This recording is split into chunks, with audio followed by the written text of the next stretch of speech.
Hello, and welcome to a very special episode of My Xbox and Me. I am one of your hosts, Master Chief, alongside the one and only Too Fresh Crash. Crash, how are you?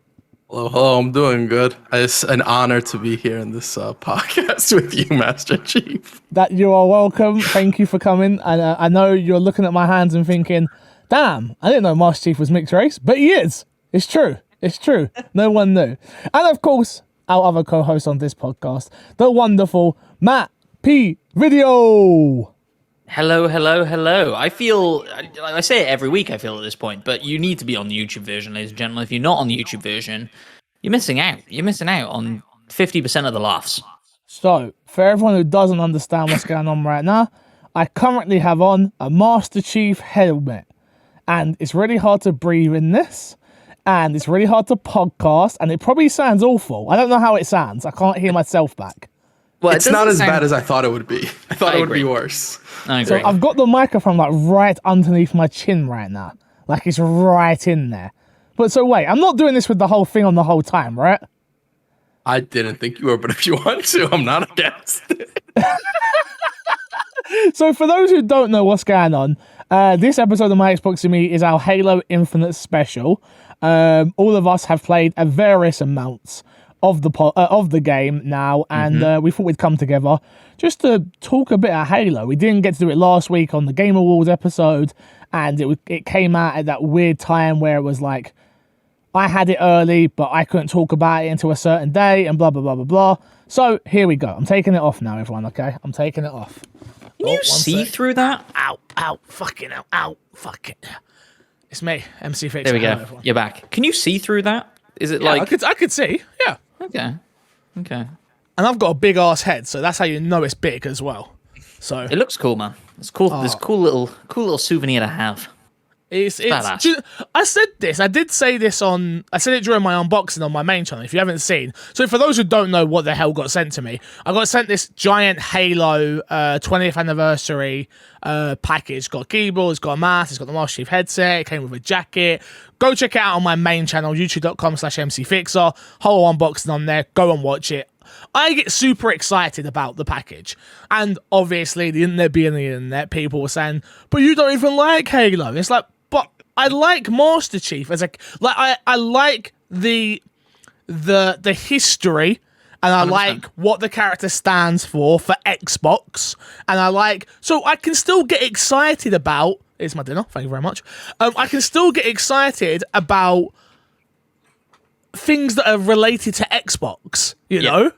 And just people just couldn't get their head around it. So I think people think it's wasted on me. It isn't. I've always wanted a Master Chief helmet. Because I saw was it the Halo 2? Was it Halo 2 that had it?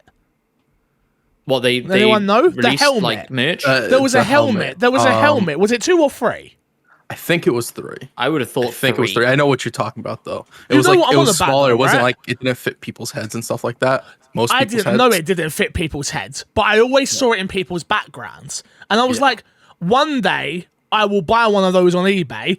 Even though I wasn't a Halo fan, I was like, no, I still want to check this out. But we are here to talk Halo Infinite. This is our Halo Infinite special. If you want to get the show early, head over to patreon.com/mcfixer. Not this episode, but usually. Rate us on iTunes and all that stuff. Let's get all that out of the bloody way. It is done. Crash. Yes. How many hours have you put into Halo Infinite? I'm not too sure about an exact hour number because I actually wasn't keeping track of how much time I put into the game. Which I think that's a good thing, right? When you're not like you lose track of time as you're playing. Yeah. I did beat the story campaign, and as far as like other activities, I did a majority of it. I think I have like 3 fob spots or 4 of them left, and so whatever's attached to those areas. And I think I have one of the bosses you have to do in the overworld, and probably a few upgrade points and stuff like that around the map that I haven't collected. But you have, for all intents and purposes, when it comes to the Halo Infinite campaign, you have beaten it. Yes. Okie dokie. Matt P, do you know how many hours roughly you've put in? I reckon I'm somewhere probably 8 maybe a little bit under 8 hours, something like that. Yeah, and I'm well, I mean, we'll get into what we think of it later on, but I am getting very distracted, as is now my tendency, apparently, with open world games to get distracted and do all the little things around the map, which I always tell myself I shouldn't do, and I should just play the story, but I'm having a great time, so. It was that weird thing for me where I was, hence why the review never came out for my Xbox and me, hence why I didn't do any coverage when I had it early. I was of the mind exactly the same as both of you, where it was for me, I was like, if I want to do a review and stuff like that, I need to mainline this game. And I started playing the game, and I was like, this game is too good for me to just mainline. I'm going to ruin the experience for myself if I don't treat this game with the respect that it deserves. And I'm about 6 to maybe 7 hours in, maybe lower. And I said it on Twitter, I'll say it here. I think it might be my game of the year by the time I've beaten the game. And yeah, so I haven't beaten it, but everything that I have done in Halo Infinite, I have loved. And I suppose initial thoughts, and I can kick us off, which I don't know, again, a better question. What's everyone's history with Halo? I've beaten them all, but don't remember them. Kresh has beaten them all, but it wouldn't say he's a super fan, but enjoys Halo multiplayer a lot. Matt P beaten them all, enjoyed multiplayer of the older games. Yes. And here we are. Is that correct for everyone? Absolutely, yeah. Yeah. So yeah, for me, as someone who has never connected with Halo, Halo's world, has never connected with Master Chief as a character, has never connected with what people say Halo is. In the first 5 hours or 4 hours or whatever it is that I've played up to this point, everything has connected for me. It feels, to me, it feels like the first modern Halo game. Finally, something that I can play and enjoy, and not feel like it's a. You guys can correct me if I'm wrong, but Halo, the older Halos it's more of a linear story in terms of, it reminds me of like an old school Call of Duty campaign where it's push forward. Push forward. I'm not saying you're just running in a straight line, but I'm saying it's a push forward to the next checkpoint type game. Am I correct in thinking that, or am I off base there? Yeah, I think I never beat 5. I beat 1 to 4, I think. The only one I think that you might have an argument for would be Halo 1, but I think that still functions pretty much go forward. There's not a whole lot to explore in that game, even though it's more open world-esque than a straight-up linear game would be. Yeah, I think Call of Duty is a lot more of like a funnel through this corridor to the next fight room, through this corridor to the next fight room. Halo had its moments of that, certainly, but did have bigger, opener areas and allowed you to attack things from more than just head on, right? Yeah. Okay. And so, yeah, I think, but yes, you are pretty much spot on. And in comparison to Halo Infinite, they are all extremely linear, right? And that's kind of the point. So for me, it was just as soon as the open hour, I think I'm sure all three of us have seen the Kotaku article. Sorry, I have not. Yeah. Okay, so it's. Chris, if you can explain it, I'd love it. There's a Kotaku article that argues that the worst part of Halo Infinite is actually the opening of Halo Infinite. In that I would say the complete opposite, but go for it. It sets up the story poorly. It isn't reflective of what the game is as a whole, and so on and so forth. And they essentially took what I don't think takes that long to do. They took about 3 hours, they say in the article. And I think it's like anywhere from 45 minutes to an hour and a half for somebody to normally do it. Yeah. So I don't know, either they did it very poorly or there's something wrong in that article in what they're saying.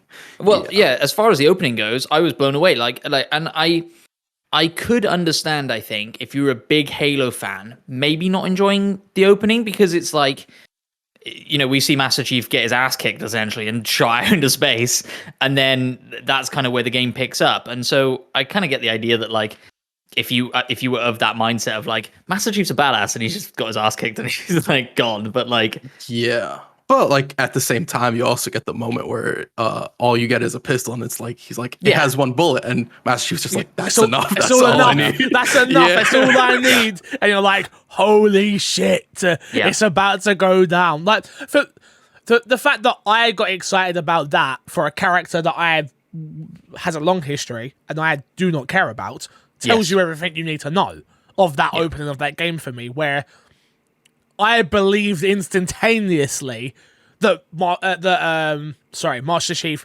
was a badass, that he was going to get us through this mission, and I believed that he could get us through this mission, all from the opening of that game.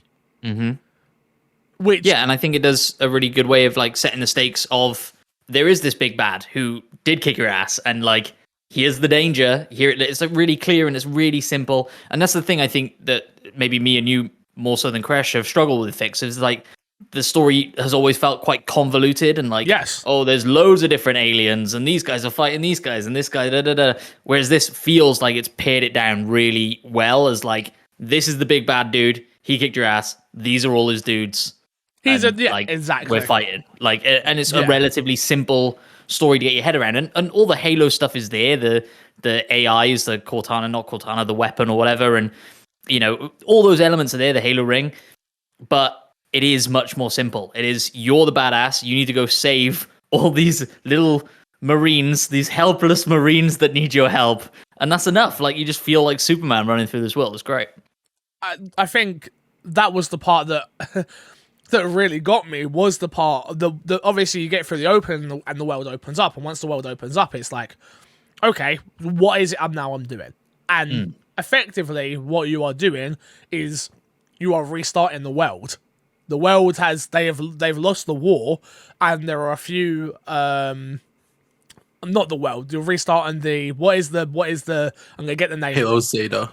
Yeah, you understand what I'm trying to say here. Thank you.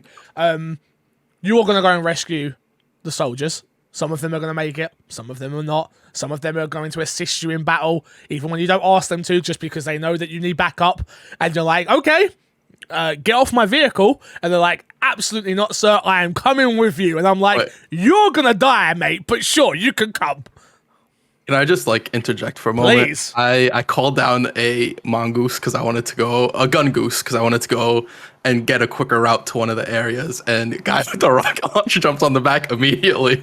Horrible sign, most terrifying thing. We're going, and it's like this swampy area, and there's a whole bunch of hills and stuff. And he's like, I see somebody. He's yelling call outs. He shoots a rocket. First one hits pretty close. I'm like, bro, you want to chill out a little bit? And then he's like, nah, bet, I got this. He shoots again. I die. I reload the test. It's I don't know. What's everyone? I guess we can start with like what's everyone's opinions of the game. I guess, Chris, you've beaten the game, so you're probably most qualified to speak about it as a whole video game, as if it was a review. But like, what do you think of Halo Infinite? I really enjoy it.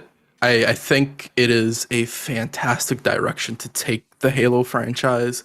Because we did mention it's open world, but it still very much also feels linear at times. Agree. Which I think is a really interesting feeling to be able to get out of a game like this. And I really, really enjoy that. I do think I like what they did with the story. I think introducing the weapon and the pilot as characters for Master Chief, who's not necessarily super expressive. He's very silent dude. He'll say stuff every once in a while, and it's usually what he says is generally impactful to a certain degree. But having those two characters talking and chatting definitely livens up the game. That if this was like past Halo games, this would have been a lot more quiet, I feel like, and a lot more somber. And that's good in certain time periods during the story. And you do get those beats every once in a while. They're just not a consistency throughout the whole game, which I really like. I do think later on there are some story bits that don't feel great. And I think there's reasons for them not feeling great, but I don't want to get too much into spoilers for that. But there are a few story things that I think those are the biggest issues. And it really is towards the end, like literally like probably the last 2-3 levels where there's story bits. And it's really only one overarching thing that I had an issue with. But other than that, I really like the direction they did. I love the bases. I love being able to collect schematics for weapons by defeating bosses. I love being able to call down vehicles. I also like there is a repetitive set of stuff that you do in the world, but I feel like they don't keep you in the world long enough. Like, it isn't that big of an open world, right? Like I said, it's more of a linear open world than it is like straight up, here's this huge map you can explore. And I feel like that benefits the game from having it feel very repetitive. Matt? Yeah, I mean, I would echo everything Crash said. Obviously, I haven't played through that much of the story really, because like I say, I keep getting distracted by side quest stuff, and I'm playing on like lunch break a lot, right, as well, and I feel like I don't want to commit to a story mission, and so I can go do these couple of fobs or whatever and crack that out. As far as the story goes, like I say, I've never been interested in Halo story, but I am interested in this, right? I'm interested in what's going on with the weapon. I'm interested in the pilot. Like, I thought had a really interesting exchange where Chief was basically like, I'm leaving you, like you'll be okay. I'm leaving you because I have to go deal with this stuff, right? And he's like, no, I just want to leave. I just want to get back to my family. He's like, I don't care about you, really. Like, Chief is like, I don't really care. Well, we got to win. It's bigger than you. It's more the sense I get is like 100%. Yes, thank you so much for saving me. Thank you so much for powering me up, bringing me back to life, essentially. But this is bigger than you, mate. Like, I'm sorry. Like, we have stuff to do, and from what I've played so far, he's an essential part of the mission. At the end of the day, Master Chief doesn't have any allies, and at the end of the day, he does need the pilot. He does need weapon, to keep the story moving. Number one, but number two, he needs other people around him. I feel like this game shows that. From what I've done so far, anyway, it's essentially taking down these big bases and rescuing other soldiers. The whole time I'm doing stuff, it's like, we need more than just Chief. Chief is the leader. Master Chief is Master Chief. But we're not going to win this war with one man and one bullet, even though the opening may seem like you can. But essentially, you cannot. You need more than just that. Yeah, and I like that there's a bit of conflict between them, and I hope that that's explored more, right? Of this, like screw you, Superman. Like, I just want to live. I really like that idea, right? And I like that guy as a character and stuff. So I'm excited to see more of that, and excited to do more of the campaign stuff. My only fear is, and we've kind of alluded to it already, is the repetitive nature of it, right? Like, I kind of keep expecting to go and try and save a battalion of Marines and something different to be like, I don't know, like they could set up an ambush or something, right? Like, let's just switch it up a little bit, surprise me a little bit. So far, I save the Marines from the first wave, they get a reinforcement wave, I kill them, and it's done. And it's the same each time, right? And that happens in games all the time.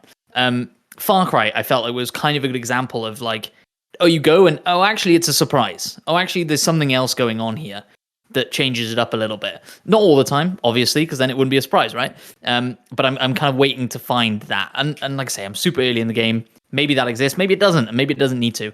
But that's my only fear, I think, is like, is this side quest stuff going to get very repetitive very quickly? I don't know. I think No, please. I was gonna say, I think that what they do a really good job to deal with that is actually the scenarios and the weapons they have around the world and the sandbox itself. That definitely helps. Yeah. And I think if this was like, this isn't the longest game. I think if this was like the size of a Far Cry, where it's like 40 to 50 hours or whatever, I think that could definitely be an issue. But I think the fact that it isn't that big and it isn't that long, that they get out right when the repetitive starts to appear and you're like, oh, this is kind of samey, right? I think that you hit a great point there, Crash, with weapons, which I think is something we should talk about. I've never been one. Halo has some iconic weapons. We all know that. And I've never been one that's really cared for any of the weapons. I've always never understood what each of the weapons actually did and how to use them properly. And like, I remember just being like, I'm just going to stick to the battle rifle just because I understand how that gun works. But there's been something very freeing with this game where ammo seems to be super limited in certain areas, but very easy to get if you did want to keep that gun. But you also get rewarded in a way of changing weapons often as well. Does that 100%. All of that make sense? That's how I feel when I'm playing anyway, where it's like, I'll jump in. I've jumped into wherever I am. I spawned in my vehicle. I spawned in my main weapon on my side, and then I see a sniper, and I'm like, okay, I'm gonna grab that sniper. I'm gonna use it for the 14 rounds that I have, and I'm gonna remember that I put this gun down here, and then I'm gonna run back to that gun. I'm gonna grab that gun and run, and it's like a mini. There's strategy going on in my head while playing, and it's not sort of something that I was expecting. It's like the rocket launcher. There was a part where I was going to get what are the upgrades called? They're called data. Spartan cores. Spartan cores. Thank you very much. I was doing one of the Spartan cores, and there was like a rocket launcher there, and I was like, "Man, that's only got 4 bullets." All right, I'm gonna grab it, but I'm gonna remember that I've put down my battle. I think it was my battle rifle. I'm gonna put that down, and it just so happened that something had spawned down. One of the spaceships have come along. I've blown that to smithereens, and I'm out of ammo, and I'm panicking, and I'm like, oh wait, I left that battle. I sprinted over there, grabbed that, used my grappling hook to throw, which we'll get to throw one of the canister things, which are goated in the game. Yes. Canister things at like this bulk of enemies, and I've shot it then with the BR rifle, and I'm like, man, that was really cool, and that felt really cool, and it felt fluid, and it felt real, and it works, you know. And that's what I mean by the modernization of Halo, where the grappling hook, when it was first shown, we were all very excited about the grappling hook. Of course, it's something new. But to me, it reminds me of like, I don't know, like the Lara Croft. Like, was it gonna be essential? And you can see by its level design, 1000%, it is essential. That's why you have it from the very moment that you start the game. That it's like, this is a key piece of equipment, weapon, whatever it is you want to call it, for Master Chief. And this is a new thing to his arsenal. And I can't imagine the game without it. You know? Yeah, 100%. I think the way they introduce new elements in this game is awesome. And like I say, it's difficult to... I can see why maybe some people would have a negative reaction to it if you're a massive hardcore Halo fan, but I struggle to believe that, to be honest with you, because it's, like you say, it's so integral to this game. Like, there isn't a moment that you start this game where you don't have it. Like, it's even like Breath of the Wild, right? They like give you the glider at a certain point. This is like, no. This is Master Chief's thing. It's always been his thing as far as we're concerned. Boom, go. And it's in the opening, right? Where you see him when he's frozen, and you see it like out. Yeah. Sorry, I'm eating my dinner at the same time. I do apologize. I'm trying my hardest here. We're recording really late at night. But I was just like, wow. I understand the importance of this because you're showing it. Yes. And it's not there hit over your head either, is it? It's not like, look at this. It's just, it's there.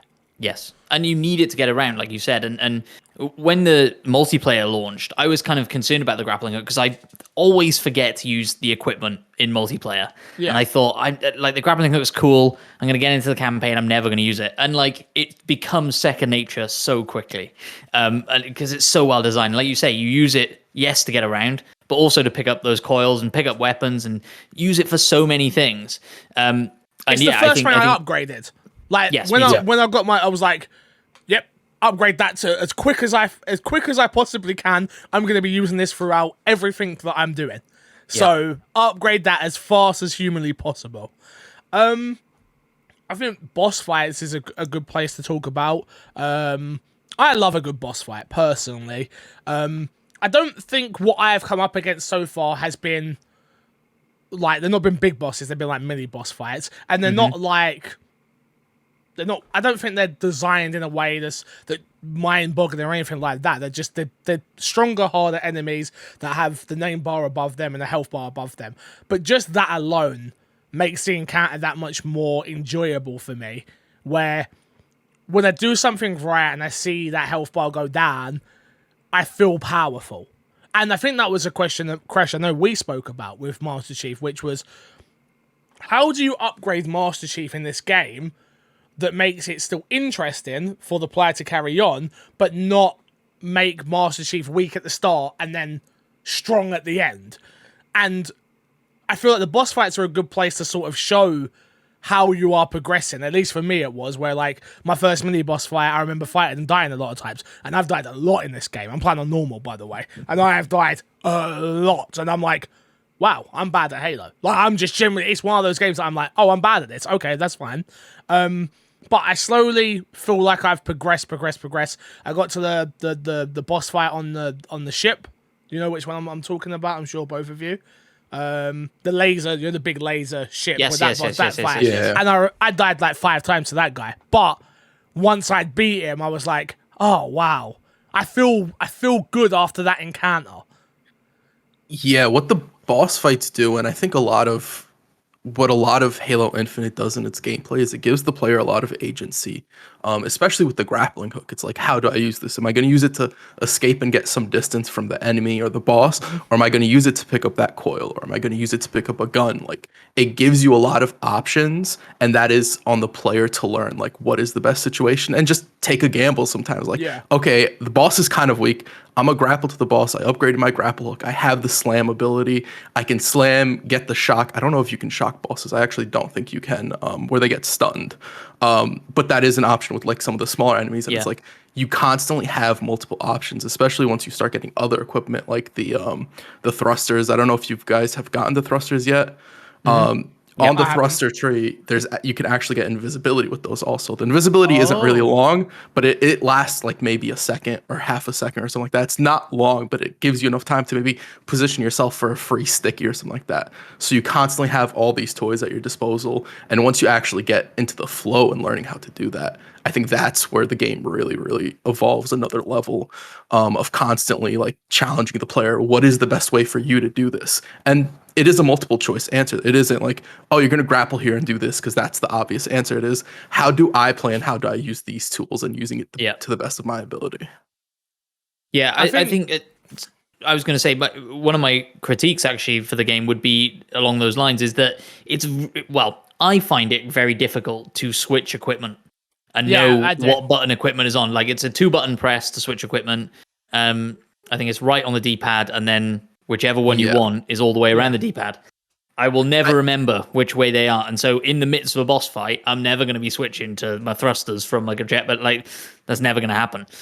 Well, maybe it will, but the more I play it, but go on, Crash. I thought the same thing in the beginning as well. And then I just sort of forced myself to learn it. Like, up is the thruster, down is the scanner, left is the shield, and then right is the grapple hook, right? Yeah, I would love to get to a point where I'm fluid and can do it mid-boss fight, but I'm certainly not there yet. I've heard it's easier on mouse and keyboard. I'm sure. Unfortunately, a controller is limited in what you can do, and there's not really any other free space on the controller to do anything, because left is the grenades, down is the scan, and then up is the only one that's not really doing anything. Flashlight. It's the flashlight. I've whole time I played the game, not once have I used the flashlight. Of course, who needs a flashlight? Yeah, 100%. But yeah, I think the way it introduces all of those pieces of equipment is great as well, right? Like when you get the scanner, you need to use that scanner like in where it locates you for that, and gives you a lot of invisible enemies and a lot of smoke and stuff, and you need that scanner to get by, and really shows you how important these pieces of equipment are. And so I do find myself now, certainly in story missions, going into an area and going, okay, well, the grapple hook actually probably isn't useful here. Like, the story missions tend to funnel you into more enclosed areas, and then going, okay, well, which other piece of equipment now should I use? But when you're out in the overworld, it's grapple hook all day, right? You're like Spider-Man the whole time. Yeah, exactly. Thankfully you said that. Like, I generally don't like the vehicles in Halo. I've never have, I never will, and I don't use them to get around the map. I grapple hook everywhere. I'm literally running, and I'm like, I know this is taking me longer to get to wherever it is I'm going, but I don't care, because I enjoy doing it. So I just enjoy using the grapple hook so much. Will that wear thin, and will I end up probably getting a vehicle? Yes. But I've only used vehicles when I've really had to, because I always find myself, I'm running towards an area, I'm like, well, the sand's through there, and the sand's through there, and the sand's through there. Yep. So I don't necessarily need to drive there, because I'll eventually get to where I'm getting to, where I'm trying to get to. And I think that's the great design of the game, to be honest with you. Graphics. I think that's something that we should talk about in terms of there was a reason the game got delayed. I still don't think some of the enemies look amazing. Some of them. It's so hard to talk about first-party video games without comparing them. For me, anyway. And I think PlayStation have done such a great job over the last, at least from the life cycle of the PS4 to everything that's come out on the PS5 now, where I don't look at any of their games and ever go, especially from a first-party point of view, they don't look beautiful. And I'm not saying Halo isn't beautiful in its own way, and it certainly is, but it still isn't the tippy top of graphical fidelity. And I know it's not meant to look like The Last of Us. It's not meant to look like Uncharted. I understand that, but I still can't, for some reason, I still can't love the art style of Halo. I think it's pretty, and I know it's beautiful. I know the lighting looks a lot better, Chris, because you've told me that plenty of times. But for some reason, I'm still waiting for Xbox's. I know we just saw Hellblade, right? And it's like, that's probably the closest we're going to get to it for now, of the equivalent of which I'm talking about, of real life, really, is what I'm applying here, right? Sorry, go on, Crash. I think the one thing that you have to remember, that's gonna hurt, that hurts, I think, Halo Infinite right now, is the fact that it's on the original Xbox One. Like, I think if they didn't have to adhere to that the game would probably look better, it would probably run better. So you have to find ways to compromise for it to work on an Xbox One, unfortunately. Yeah. It's also small. In the last episode of Microsoft's Me, we were talking about this Matrix Unreal Engine 5 game that is a 20-minute experience and is the same size, 28 gig, 26 gig, or whatever it is, as Halo Infinite's campaign. It's a small game, and so like that's impressive from like an optimization point of view. I think it's really impressive, and yes, people will not consider that, I'm sure, and it's not the prettiest game in the world, right? It's no Forza, certainly, right? I'm not begging for a photo mode because, like, do you know what I mean? Like, I'm not that fussed on it, but it's not ugly, but it's not a stretch of the imagination. And I would always rather a middling graphically game, which I would say it's not even. I would say it's above middling, certainly, but that runs well. And I haven't experienced any issues, no crashing. Nope. Nothing like weird popping or nothing. It's been flawless, and so I understand what you're saying, but I did have a point where I grappled somebody and went through the ground. I do want to point that out, but that's I don't know if a bug like that necessarily has to do with hardware as much as it does like some oversight with the ground pound. Because I've heard it happening with people, and it generally always happens when people are grappling in some sort of way. Yeah, so I think there's some sort of clipping that goes on that they can probably patch up and fix. But I'm sure it'll get fixed. Yeah. I mean, what else is there? What don't I like about the game? That's what I was going to say. Think. Yeah. Because you've just said, or you said at the start, that you think this might be your game of the year. And you're early on in it. And so what it for you is putting this above, I don't know, what else was in contention, I guess. You Hitman and It Takes Two. It Takes Two. Do you know what I think it is? It's fun. Yeah. Like honestly, I think I've as I've got older, and as my time has been spent very differently than what I've ever expected in my career, when it comes to video games, I want to play things that are fun, and I want to be able to play them in the way I want to play them, and I want to be able to experience in the way I want to experience them, and I want my time respected. And I think from what I understand Halo Infinite to be going forward, and from what I've experienced so far, it's all of those things. Play it how you want, experience it how you want, and do what you want. You know, like there's no Far Cry. I love Far Cry, but there's a lot I missed of Far Cry because I didn't do side stuff. Because I was so focused on this 40-hour overarching story that realistically didn't need to be 40 hours. Like you could have given me that main story, right, in 15 hours or 10 hours. But you wanted this long arc, and I had to do this, and I had to do this, and I had to do this. And for me, Halo doesn't, from what I've played so far, Halo doesn't have that. I knew I could have got the game beaten for review. I knew for a fact if I just wanted to mainline it, I could have done that. But it's not what I chose to do, you know? Mm-hmm. So I think for me, sorry. Yeah, go on. No, please. I was just going to go back to something you said in there where you feel like your time is being respected. And that comparison to Far Cry, I totally understand that. Where, a lot of it feels like fluff. Even stuff they call main story content is a bit like fluffy. Yeah, I totally get that. You feel like your time is being respected and you're having fun doing anything and everything in this game. And I totally agree. Again, will it pan out to be the story that I was hoping for? I don't know. And maybe it won't, maybe it will. But all I kind of, right now, as someone who's, all I care about is, where the fuck's Katana? And if I get that answered, I think I'm going to be pretty happy. Honestly, that's kind of all, for someone who doesn't know, I have no love for Katana like that, apart from hearing her voice when I click Microsoft, and sometimes she pops up. Like, that's literally it, you know? Like, so for me, the carrot at the end of the stick is just finding out, is she dead? Has she been destroyed? Oh, she hasn't been destroyed. Why wasn't she destroyed properly? That's all I've needed. Honestly. And you give me this grapple hook and you give me this very loose story of like, we need to go figure this out. Perfect. And I think, again, Hitman's exactly the same for me with I don't think it's not graphically the best game in the world. I don't even think it controls it's not a shooter. It controls well, but what it did well was what I enjoyed about the game. It was fun. It gave me free agency, like Chris was saying before with Halo. It let me tackle things in the way I wanted to. Another sandbox game at the end of the day, but it's not open world in like I guess you could not Halo, not no, it's not. It's open world enough, but it's not open world where you feel...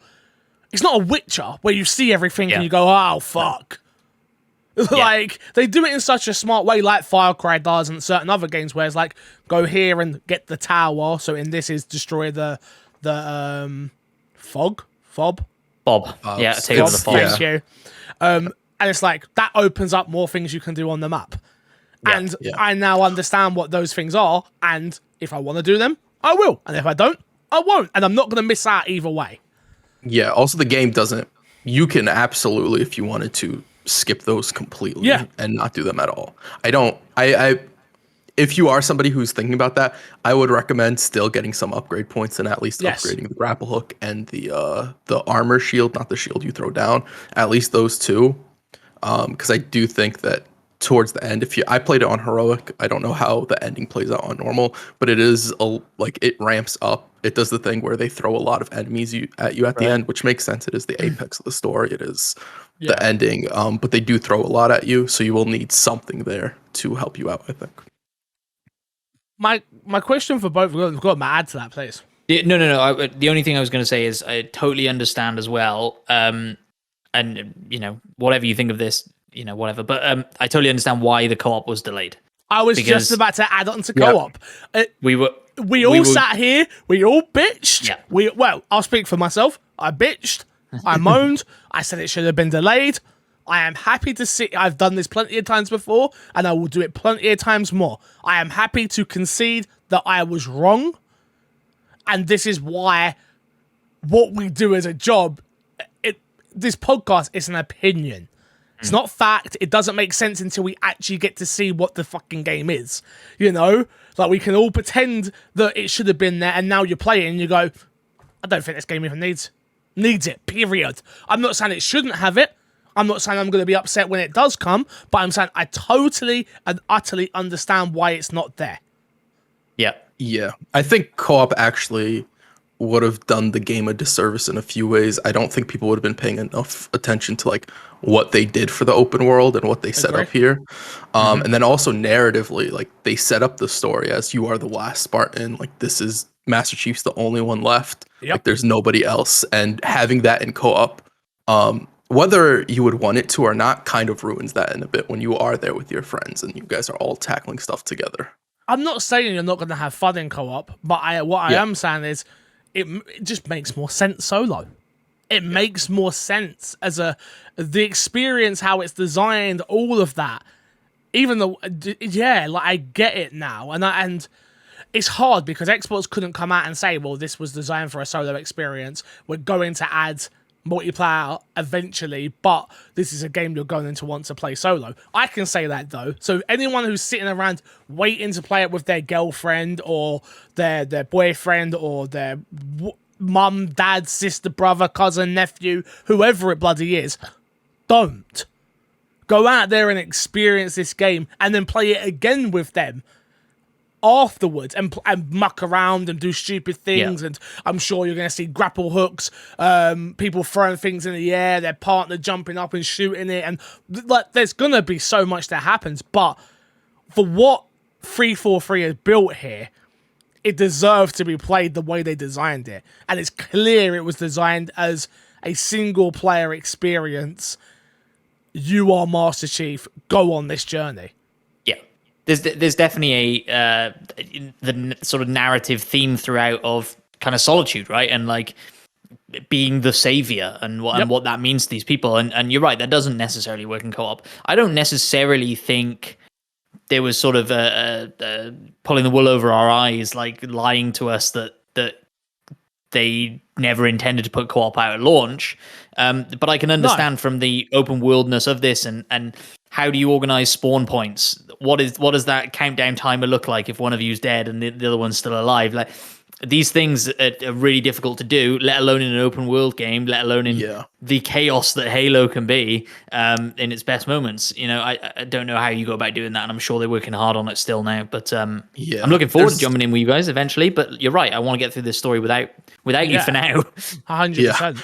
There's also the question of like, how do you do that open world experience with somebody on an Xbox One and somebody on a Series X, right? Because you'd imagine if you're on a Series console, you have more leeway in how far you could be from whoever the host is. But if you're on one of the older consoles, they'd have to tether you more. And then you also have to think about like campaigns. When I start a mission, how does that work? Like if somebody starts a mission, do we all jump into it? There's already been the problem with I think it was probably an oversight. But I think it was definitely oversight from like us doing previews, not us specifically, us as an industry, not asking the question of like, is there mission select? And when you play it, I feel like you understand why there's not mission select. Yes. Yeah. But I can understand if you're someone who's sitting around waiting and you keep hearing these things, you're like, there's no mission select? What the hell? It's like, well, it's not designed like that.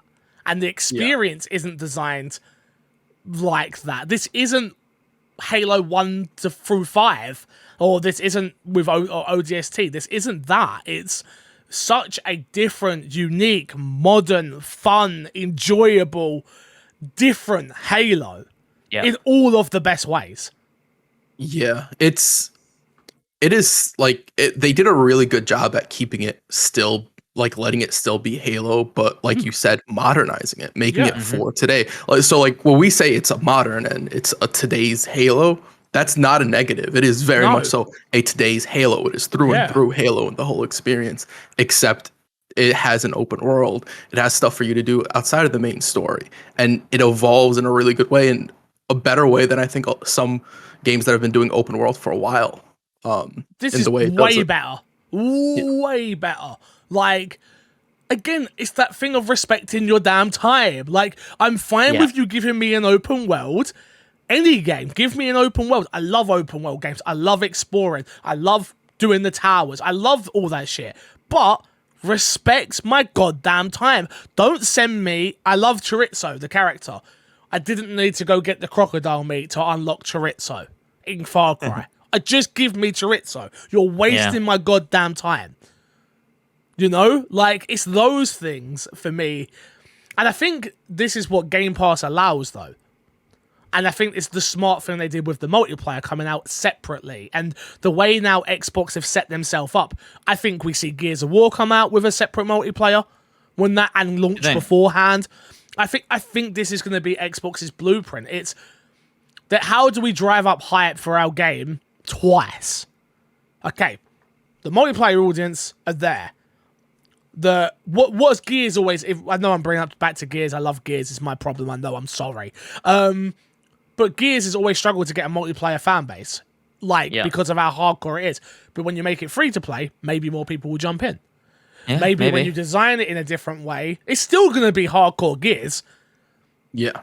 But it's going to have more fresher players in. And I think this is Xbox's new way of doing things. Again, the multiplayer only made me more excited for the campaign. And then I got the campaign, and it makes me want to play more multiplayer. Yes. I totally agree with you. Do you think the reaction... let's say Gears launches, like you say, free-to-play multiplayer, the campaign's coming, there's seasons probably, right? Of course there will be. Of course. Do you think the backlash will be worse or better than it was for Halo if they say Gears is not launching with co-op? For Gears? Yeah. Oh, no, the game doesn't come out if it doesn't have co-op. I agree. It's impossible. It's inherently two different video games in that regard. Like, they're not, because they're not going to modernize Gears the way they've done it with Halo. They've already done their version of modernizing Gears with the open world esque, which I didn't love. Crash loved. Lots of people enjoyed. If Gears didn't have multiplayer, I'd burn it to the ground. It would be over. This podcast probably wouldn't exist anymore. Like, also, Gears is very different from Halo, where in Halo you play an unnamed Spartan when you play in co-op. In Gears of War, you play a specific character. Like, there's narrative. We made a decision at the end of Gears 5 of we need to understand that decision, and you can only do that in co-op, I feel like. No. Maybe I'm wrong. And Matt, I will happily sit here once again on this damn podcast and say, man, Gears of War is really good as a single-player game that they designed, and it's now open world, and and I was wrong. I will happily do that. But no, I don't think so. What I meant more than talking about Gears was Xbox's, the way they're going to now put out their top franchises, and the luxury they have because of Game Pass as well. Like, I'm happy that Xbox have finally got a must-play game other than Forza, but I understand that Forza is a very it's a niche game for if you don't like driving games, you don't care. Yes, even though I think you're criminally being disrespectful to Forza when you do that, because though it is a driving game, it's so much more. It feels so much more. I don't know. I don't know. I feel like Xbox have finally have a must-play game on their console, and they haven't had one as of yet, really, for me. Because I'm sure people will say Psychonauts, and I'm sure people will say, some people will say 12 minutes, and a few other games. Willem Dafoe is the only person saying that. Anything we haven't touched that you wanted to get to in this conversation, boys? Well, we asked for some questions. We got a question. Yeah. Have anyone got it? I haven't. Okay, good. Go on, I was going to say, I threw What us is in the your deep end. favorite weapon combo when roaming the open world in Halo Infinite? I can answer this. Sniper. BR Sniper? I always took the BR Bulldog whenever I was at base. Bulldog? The Bulldog's the shotgun. The shotgun is very good. I like the shotgun a lot. So I don't like it in multiplayer, but I love it in the campaign. Yeah. Yeah. There's a Covenant pistol called the Disruptor, I want to say. That I just got the blueprint for like the special version of that from the High Value Target, and it fucking shreds. It's awesome. I don't know why. I don't know what it does in multiplayer. I don't know if it's terrible in multiplayer. I've always avoided it in multiplayer. But it's awesome. And so I think that is my new go-to. That and anything on my secondaries, I don't care. And some sort of energy coil, whatever I can get my hands on, because those things absolutely wreck. And I love it. I've killed myself probably more times than the Covenant have killed me, just from throwing those coils around. Yeah. I do think we should congratulate 343 for finally hitting a Halo game out of the park. Yeah, right? I agree. Halo 4, debatable. Halo 4 had a good story, but it was very much a Halo's fan story, where if you had to read the books and be really well versed in the lore to enjoy the Halo 4 campaign, I feel like Halo 5, not a fantastic campaign, but a good multiplayer. And finally, they come out with Halo Infinite. best of both worlds, absolutely knocking it out of the park right now. Yeah, totally agree. I guess we can plug and get ourselves out of it, boys. What have you got to plug, Matt P? What have I got to plug? I did have something. Oh, the Discord. Because everybody's called me out in the Discord for not knowing my Lord of the Rings and for saying R2 instead of RT in last week's episode. I apologize to you all. I knew it was coming. That's a fair mistake. I just want to say that's a fair mistake. We didn't call you out for it. The R2 thing or the... Yeah. No, R2 thing. The Lord of the Rings thing, I'm disappointed. The Lord of the Rings, yeah, that's fucking... You absolutely should be cancelled for that. But the point is, I love the Discord. And I love people chatting in the Discord. Hashtag justice for Matt flying around. I appreciate you all. Absolutely not. Stop trying to make hashtags, especially in December. People have been using it. What? People have been using it. Have they? I don't check that. Yeah. It's in your Discord, in the Discord, right? We should mention that as well. It is the MC Fixer Discord. There is a My Xbox and Me channel. There's a couple of My Xbox and Me channels in there, right? Like, there's questions and then there's It's a fun time. Get in there. It's fun. I love it. Crash, what you got to plug? The My Xbox Me YouTube page and the Twitter. Go follow, subscribe, hit the bells on both of them, get notifications, interact with the content. It's always nice to see when people interact. Leave comments. Sometimes you don't even have to respond to them. It's just an enjoyable comment. Make Fix's day, you know. Why my day? I don't know. I just want you to have a good day. Can I not have you? Oh, okay. Can I not want you to have a good day? I respect it. What am I working on? I might have something coming up on the My Xbox and Me YouTube channel soonish. That I'm working on.